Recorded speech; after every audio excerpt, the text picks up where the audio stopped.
Jeynab Cherif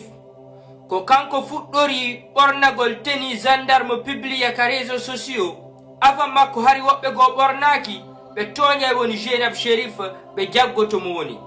la famille sifa ɗin haalaji ɗon nini Jeynab Cherif ko won ɗon ko honnun ɗin haalaji ɗo wawatamo nafugol la famille ko doyi gaynali ko jeejugol gaynali ko multugol gaynali ko demandagol pardon gaynali wana yennore ma criticugol autorité on wana ɗum wawata wallitagol Jeynab Cherif nini ko won ɗon la famille kala ko haala moƴƴa gaynali wana haala bonka gaynata minanay no mawɓe am ɓe ɓawɗo no maaka haala moƴƴa no ɓuri saaku mbuuɗi Allah subhanahu wa ta'ala kanko tigi mo daali wa qulu linnasi husnan yewte yimɓe ɓen konguɗi moƴƴi wa qulu yewte linnasi yimɓe ɓen husnan konguɗi moƴƴi c'est très important la famille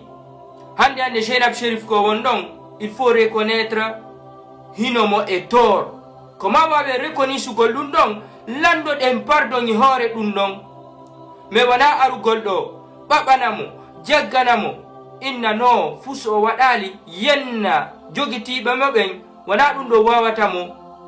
yaltingol hande min Jeynab Cherif hay si tawi no ala tor hay fuy mi wawata arugol mi yenna jogitiɓe moɓen fi honnu par ce que la gandi ɗum ɗon aggrave situation makko hande kala yiɗuɗo Jeynab Cherif ko duwa ko jeejugol lando pardon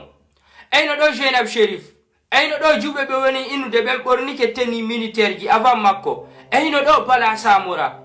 dare teni Bala Samora on daron teni Jeynab Cherif on daron ɗiya teniji daron ko honnugi on nu nandi ko honnugi on nu seedi la famille Jeynab Cherif nini hino mo e tor ko mare ko ni sen ɗum ɗon landano ɗen mo pardon yoɓe yaafo mo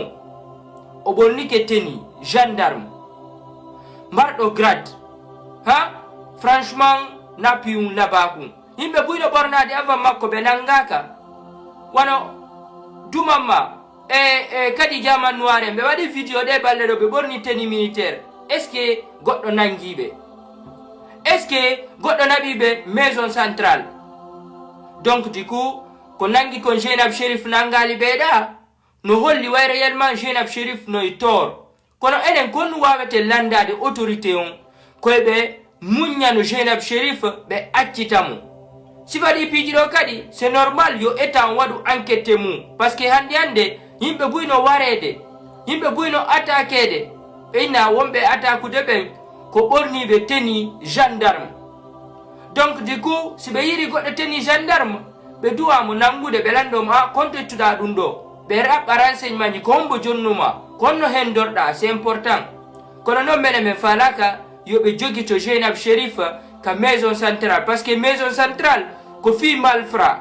maison centrale ko fi bandiɓe maison centrale ko fi waroɓe yimɓe donc du coup minen faala si ɓe andi way réellement Jeynab Cherif ko honno hen dori teni on minen tori yon accitanmen Jeynab Cherif c'est une actrice donc elle aussi elle savait pas qu'elle est en danger avec cette tenue sinon elle n'allait jamais porter la tenue. Nous savons tous qu'elle a tort. Nous demandons pardon. Nous demandons à Bala Samora, l'autorité, le président Mamadi Doumbouya. Nous vous demandons pardon, s'il vous plaît, libérez notre actrice. Elle ne savait pas, sinon elle n'allait jamais porter cette tenue. Donc du coup, la famille, quand il y a de Jeynab Cherif, je pense que nous famille Macron. Parce qu'il y a même un proche de Macron. Nous sommes attristés au fait. Nous sommes écœurés au fait par cette situation. Donc pensez à sa famille, à sa maman. Midite finena makko nini.